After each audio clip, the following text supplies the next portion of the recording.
warahmatullahi wabarakatuh. Nama saya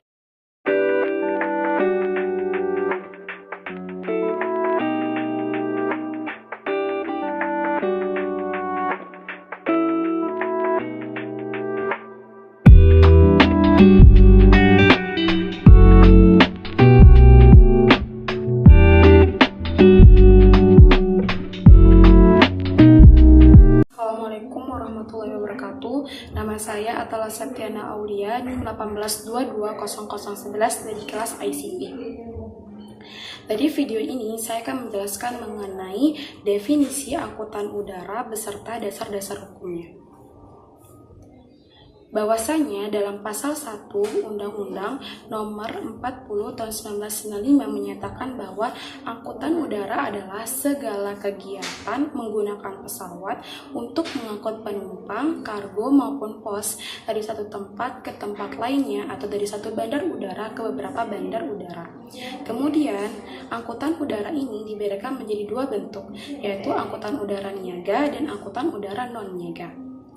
Apa sih angkutan udara non-niaga itu? Bahwasanya angkutan udara niaga itu adalah kegiatan menggunakan pesawat untuk mengangkut penumpang, kargo maupun pos dari satu tempat ke tempat lainnya atau dari satu bandar udara ke bandar udara lainnya dengan syarat adanya pungutan biaya dalam kegiatan tersebut. Sedangkan angkutan udara non-niaga itu merupakan kegiatan yang hanya dikhususkan untuk keperluan-keperluan khusus saja, seperti kedinasan pemerintah untuk dinas-dinas pemerintah, kemudian untuk kepentingan militer. Nah, angkutan udara niaga ini dibedakan lagi menjadi beberapa bentuk kegiatan penerbangan. Ada 4 bentuk. Yang pertama yaitu penerbangan teratur. Penerbangan teratur adalah penerbangan yang kegiatannya itu dilakukan secara teratur atau secara terjadwal berdasarkan waktu. Sedangkan penerbangan tidak teratur itu kebalikannya dari penerbangan teratur. Penerbangan tidak teratur itu adalah penerbangan yang dilakukan dengan secara tidak terjadwal atau tidak teratur.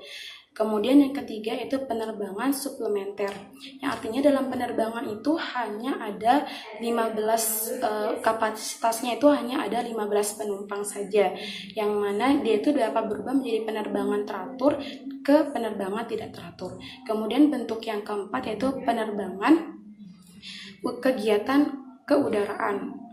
Di sini itu dia itu tidak melakukan pengangkutan penumpang, kargo maupun pos, hanya saja kegiatannya itu seperti penyemprotan dari udara, kemudian survei udara dan pemotretan dari udara.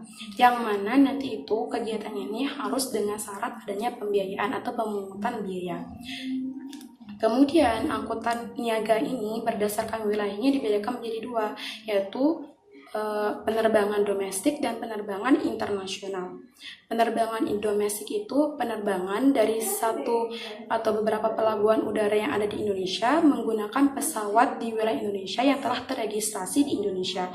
Kemudian yang kedua, penerbangan internasional itu penerbangan dari pelabuhan udara Indonesia yang tanpa atau melalui transit di pelabuhan udara Indonesia atau sebaliknya, yaitu ke pelabuhan negara asing atau negara lain. Nah, kita lanjut ke dasar-dasar hukumnya. Di sini dasar-dasar hukum angkutan udara yaitu dalam undang-undang terdapat pada Undang-Undang Nomor 1 Tahun 2009 tentang penerbangan, kemudian dalam Ordinansi Penerbangan Udara atau OPSU S.100 tahun 1939 yang sebagian itu mengacu pada Konvensi Warsawa pada tahun 1929, dan dalam KUHD secara umum diatur dalam pasal 466. Oke, saya akan melanjutkan penjelasan dari teman saya, yaitu tentang asas-asas angkutan udara. Di dalam pengangkutan udara juga terdapat asas-asas hukum yang terbagi ke dalam dua jenis, yaitu bersifat publik dan bersifat perdata. Asas yang bersifat publik merupakan landasan hukum pengangkutan yang berlaku dan berguna bagi semua pihak, yaitu pihak-pihak dalam pengangkutan, pihak ketiga yang berkepentingan dengan pengangkutan, dan pihak pemerintah. Asas-asas yang bersifat publik biasanya terdapat di dalam penjelasan undang-undang yang mengatur tentang pengangkutan. Sedangkan asas-asas yang bersifat perdata merupakan landasan hukum pengangkutan yang hanya berlaku dan berguna bagi kedua pihak dalam pengangkutan niaga, yaitu pengangkut dan penumpang atau pengirim barang. Yang pertama, asas-asas hukum pengangkutan udara bersifat publik. Ada beberapa asas hukum pengangkutan yang bersifat publik. Dalam Undang-Undang Nomor 1 Tahun 2009 tentang penerbangan, dalam bab 2, pasal 2 menyebutkan bahwa penerbangan diselenggarakan berdasarkan asas. Yang pertama yaitu manfaat.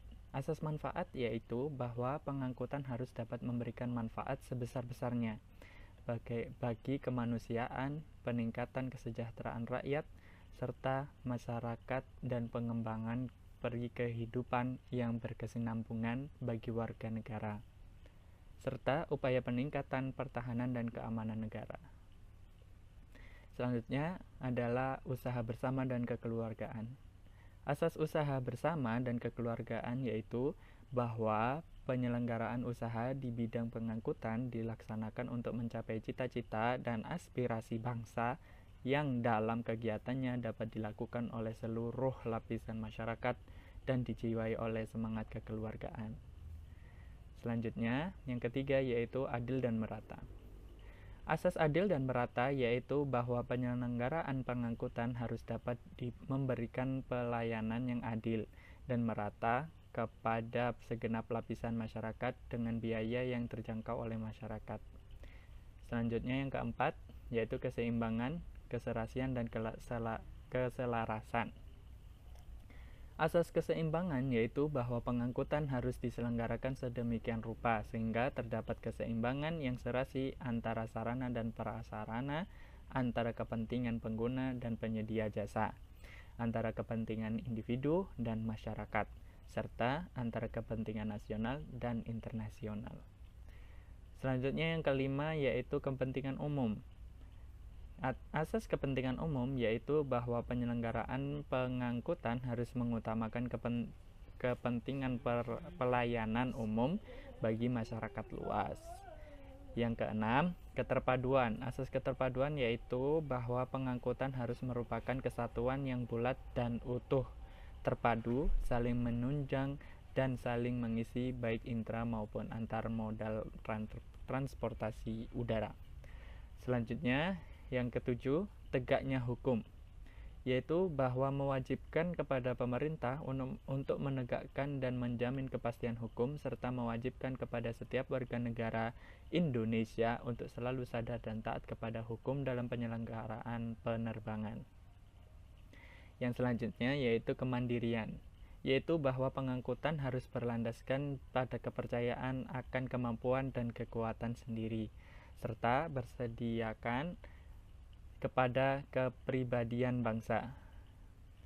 Yang selanjutnya, keterbukaan dan anti monopoli, mewujudkan penyelenggaraan penerbangannya tertib, teratur, selamat, aman, nyaman, dengan harga yang wajar, dan menghindari praktek persaingan usaha yang tidak sehat. Selanjutnya, berwawasan lingkungan hidup, memperlancar arus perpindahan orang dan atau barang melalui udara dengan mengutamakan dan melindungi angkutan udara dalam rangka memperlancar kegiatan perekonomian nasional. Selanjutnya, kedaulatan negara, yaitu membina jiwa kedirgantaraan, menjunjung kedaulatan negara, menciptakan daya saing dengan mengembangkan teknologi dan industri angkutan udara nasional, menunjang, menggerakkan, dan mendorong pencapaian tujuan pembangunan nasional. Selanjutnya, kebangsaan, memperkukuh kesatuan dan persatuan bangsa dalam rangka perwujudan wawasan Nusantara. Selanjutnya, yang terakhir dalam Undang-Undang Nomor 1 yaitu kenusantaraan, mempererat hubungan antar bangsa. Selanjutnya yaitu yang kedua, asas hukum penerbangan. Asas hukum bersifat perdata. Kegiatan pengangkutan terdapat hubungan hukum antar pihak pengangkut dan penumpang. Hubungan hukum tersebut harus didasarkan pada asas-asas hukum. Asas-asas hukum pengangkutan bersifat perdata terdiri dari ada 4. Yang pertama, asas konsensual, yaitu perjanjian pengangkutan tidak diharuskan dalam bentuk tertulis, sudah cukup dengan kesepakatan pihak-pihak, akan tetapi untuk menyatakan bahwa perjanjian itu sudah terjadi atau sudah ada harus dibuktikan dengan atau didukung dengan dokumen pengangkutan. Asas konsensualisme ini didasarkan dalam pasal 1320 ayat 1 KUH Perdata yang menyebutkan salah satu syarat dalam perjanjian adalah adanya kesepakatan kedua pihak. Selanjutnya, yang kedua, asas koordinatif, yaitu pihak-pihak dalam pengangkutan mempunyai kedudukan yang serta atau sejajar, tidak ada pihak yang mengatasi atau membawahi yang lain. Meskipun pengangkutan udara menyediakan jasa dan melaksanakan perintah penumpang atau pengirim barang, pengangkut bukanlah bawahan penumpang atau pengirim barang. Pengangkut merupakan salah satu bentuk pemberian kuasa. Selanjutnya yang ketiga yaitu asas campuran, yaitu pengangkutan merupakan campuran dari 3 jenis perjanjian, yaitu pemberian kuasa, penyimpanan barang, dan melakukan pekerjaan dari pengirim kepada pengangkut. Ketentuan ketiga jenis perjanjian ini berlaku pada pengangkutan, kecuali jika ditentukan lain dalam perjanjian pengangkutan. Selanjutnya yang terakhir, asas pembuktian dengan dokumen, yaitu setiap pengangkutan selalu dibuktikan dengan dokumen angkutan. Tidak ada dokumen pengangkutan berarti tidak ada perjanjian pengangkutan, kecuali jika kebiasaan yang sudah berlaku umum. Misalnya pengangkutan untuk jarak dekat biasanya tidak ada dokumen atau tidak penumpang. Contoh seperti angkutan kota. Oke, tadi sudah saya jelaskan asas hukum. Assalamualaikum warahmatullahi wabarakatuh. Saya Sari Rahma Putri, NIM 18220037. Di sini saya akan menjelaskan terkait dengan para pihak hukum transportasi angkutan udara. Siapa sajakah para pihak hukum transportasi angkutan udara ini? Para pihak ini ada 4. Yang pertama adalah pengangkut, yang kedua adalah penumpang, yang ketiga adalah pengirim, dan yang keempat adalah penerima. Pengangkut adalah pihak yang mengikatkan diri untuk menyelenggarakan pengangkutan orang dan atau barang. Pengangkut dalam pengangkutan udara yakni adalah pihak maskapai penerbangan yang mengadakan pengangkutan udara. Selanjutnya dijelaskan juga dalam pasal 1 ayat 26 Undang-Undang Nomor 1 Tahun 2009 tentang penerbangan, bahwasanya pengangkut adalah badan usaha Angkatan Udara Niaga, pemegang izin kegiatan angkutan udara bukan niaga yang melakukan kegiatan angkutan udara niaga berdasarkan ketentuan undang-undang ini, dan atau badan usaha selain badan usaha angkutan udara niaga yang membuat kontrak perjanjian udara niaga. Penumpang adalah pihak yang mengikatkan diri untuk membayar biaya pengangkutan, dan atas dasar ini ia berhak untuk menerima kasa pengangkutan. Menurut perjanjian pengangkutan, penumpang ini memiliki 2 status. Yang pertama sebagai subjek karena dia adalah pihak yang terlibat dalam perjanjian pengangkutan, dan juga sebagai objek karena dia adalah muatan yang diangkut. Pengirim adalah pihak yang mengikatkan diri untuk membayar biaya pengangkutan barang, dan atas dasar ini ia berhak untuk menerima pelayanan pengangkutan udara niaga. Sedangkan yang disebut sebagai penerima ini adalah pihak ketiga yang berkepentingan. Penerima ini bukan merupakan pihak yang terlibat dalam perjanjian pengangkutan, melainkan sebagai pihak ketiga yang berkepentingan atas barang kiriman. Namun ia juga termasuk sebagai subjek hukum pengangkutan. Pembahasan selanjutnya yakni terkait dengan hak dan kewajiban pengangkut, penumpang, pengirim, dan penerima. Pertama yakni tentang hak dan kewajiban pengangkut. Ini sudah diatur dalam Ordinansi Pengangkutan Udara atau yang disingkat dengan OPU. Yang pertama yakni tentang hak pengangkut. Pada OPU itu ada dalam pasal 7 ayat 1 yang menjelaskan bahwasanya pengangkut berhak untuk meminta kepada pengirim untuk menerbitkan atau membuat surat muatan udara. Kemudian pada pasal 9 disebutkan juga bahwa pengangkut berhak untuk meminta kepada pengirim untuk membuat beberapa surat muatan udara jika ada beberapa barang. Kemudian pengangkut berhak untuk menolak pengangkutan penumpang jika ternyata identitas penumpang ini tidak jelas. Yang selanjutnya yakni hak pengangkut dalam tiket penumpang, yakni hak untuk menyelenggarakan angkutan udara dengan pihak perusahaan pengangkutan lain serta mengubah tempat pemberhentian yang telah disetujui. Kemudian yang terakhir yakni hak untuk menerima pembayaran dari penumpang atau pengirim barang atas barang yang telah diangkutnya, serta membuat peraturan yang perlu untuk pengangkutan dalam batas-batas yang dicantumkan dalam undang-undang. Selanjutnya terkait dengan kewajiban pengangkut dalam OPU sendiri, itu ada pada pasal 8 ayat 2 yang dijelaskan bahwa pengangkut harus menandatangani surat muatan udara segera setelah ia menerima barang-barang dari pengirim.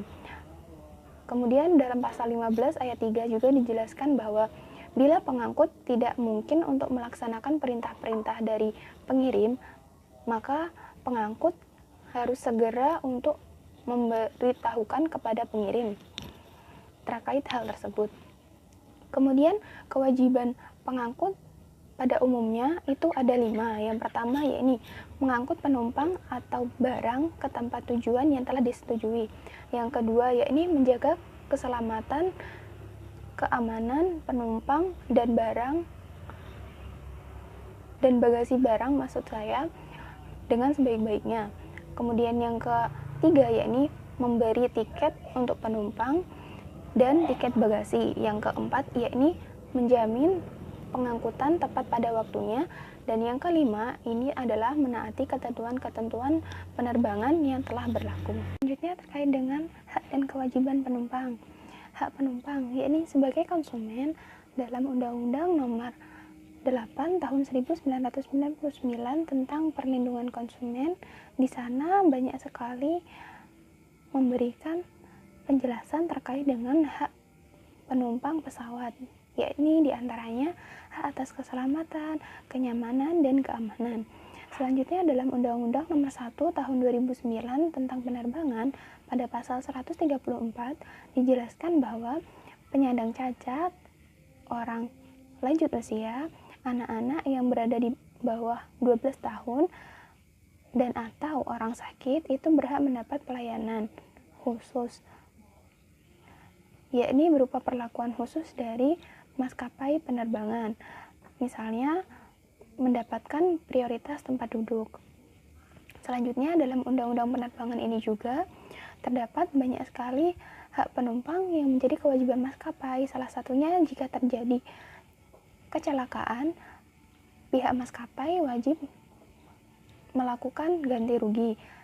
Kemudian untuk rincian ganti ruginya ini terdapat dalam Permenhub Nomor 77 Tahun 2011 tentang tanggung jawab pengangkut angkutan udara. Selanjutnya dalam kasus delay juga dijelaskan pada Undang-Undang Penerbangan pada pasal 146. Di sana dijelaskan bahwa pengangkut ini bertanggung jawab atas kerugian yang diderita karena keterlambatan pada angkutan penumpang dan atau barang atau kargo, kecuali jika pengangkut bisa membuktikan bahwa itu adalah karena faktor cuaca ataupun kesalahan teknis operasional.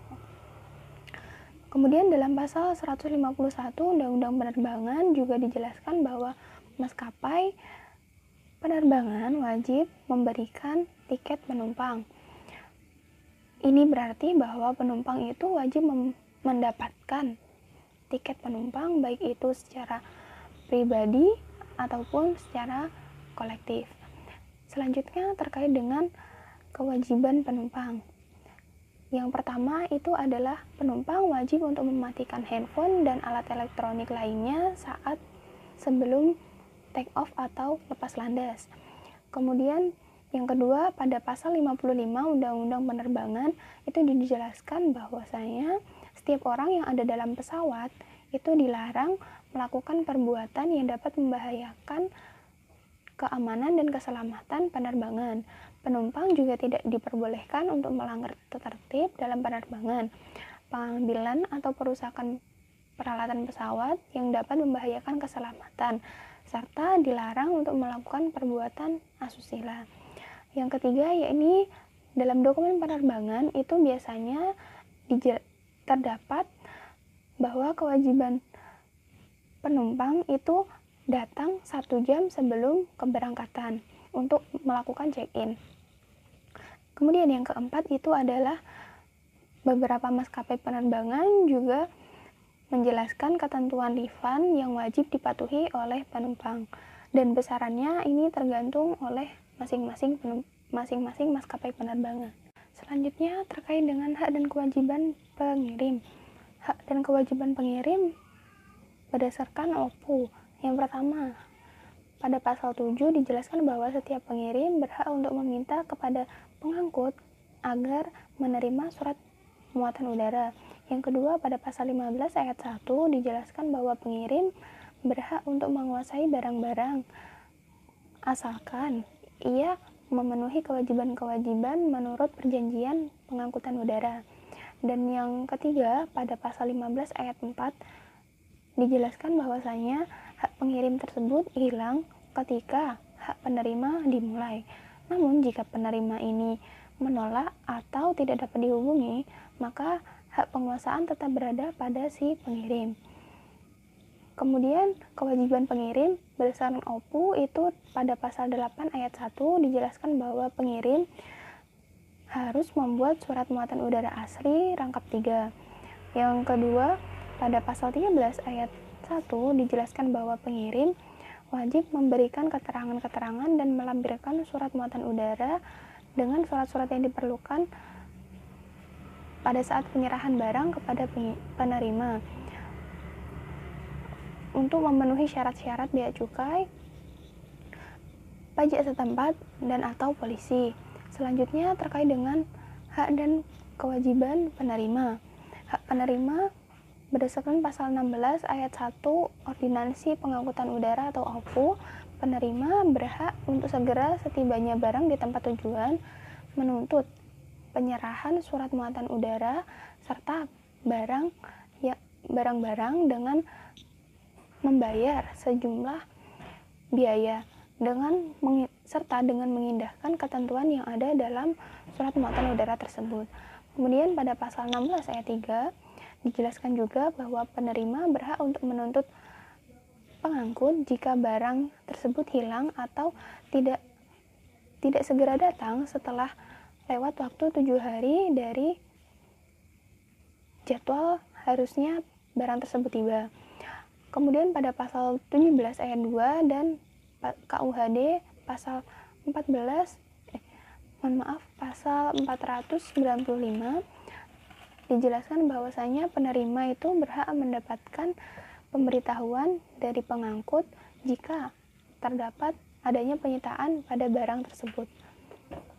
Kemudian kewajiban penerima berdasarkan OPU pada pasal 20 ayat 1 dijelaskan bahwa penerima itu harus membayar biaya pengiriman jika sebelumnya diperjanjikan bahwasanya yang membayar adalah penerima dan pengirim belum membayar apapun kepada pihak pengangkut.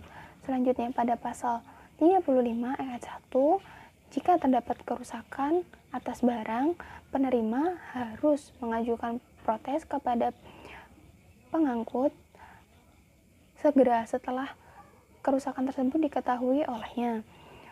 Dan maksimal pemberitahuan ini yakni terhitung 7 hari untuk barang dari penerimaan barang tersebut. Itu saja penjelasan dari saya. Untuk materi selanjutnya dijelaskan oleh rekan saya Diana Alimifta. Sekian, terima kasih. Assalamualaikum warahmatullahi wabarakatuh. Nama saya Diana Alimifta dari kelompok 3 Hukum Transportasi Pengangkutan Udara. Seperti yang kita tahu, dalam hukum pengangkutan transportasi udara khususnya terdapat 4 jenis perusahaan penunjang dalam kegiatan ini. Yang pertama merupakan pihak ekspedisi, di mana di sini yang dimuat atau yang diangkut hanyalah barang, dikhususkan untuk barang. Jadi terdapat seorang komisioner atau perantara, di mana mereka menggunakan asas campuran, yakni pihak ekspedisi atau ekspeditur ini merupakan pihak yang menyimpan barang. Jadi sebelum barang itu diangkut, disimpan dulu melalui ekspedisi ini. Yang kedua merupakan agen perjalanan, di mana dikhususkan untuk mengangkut orang atau memindahkan seseorang ke tempat yang satu ke tempat yang lainnya. Contohnya di sini sebuah maskapai penerbangan, di mana maskapai penerbangan ini disebut dengan atau bisa diindikasikan sebagai dengan agen perjalanan. Jadi wakil yang bertindak sebagai perusahaan jasa angkut. Jadi si agen perjalanan atau orang ini dia bertindak seakan-akan dia merupakan wakil dari perusahaan jasa angkut tersebut. Yang ketiga merupakan perusahaan bongkar muat. Dan yang terakhir merupakan perusahaan pergudangan. Yang selanjutnya akan kita bahas mengenai pertanggungjawaban pengangkut, di mana terdapat 4 pertanggungjawaban yang harus dilaksanakan oleh pengangkut. Yang pertama merupakan pertanggungjawaban karena kesalahan. Jadi ditekankan kepada kesalahan yang dilakukan oleh pihak pengangkut, dan beban pembuktiannya diserahkan kepada pihak yang merasa dirugikan. Terdapat dalam pasal 1365 KUH Perdata. Yang kedua merupakan tanggung jawab praduga, di mana beban pembuktiannya diserahkan kepada pihak pengangkut, yakni diatur dalam pasal 468 ayat 1 KUHD, Kitab Undang Hukum Dagang. Yang ketiga merupakan tanggung jawab mutlak, di mana di sini terdapat klausul yang masuk ke dalam perjanjian, jadi tidak ada dalam peraturan perundang-undangan. Yang keempat merupakan tanggung jawab yang dibatasi. Jadi di sini pengangkut hanya bertanggung jawab terhadap beberapa jumlah tertentu. Jadi jumlahnya ini telah dibatasi sesuai dengan pasal 468 KUHD. Terima kasih.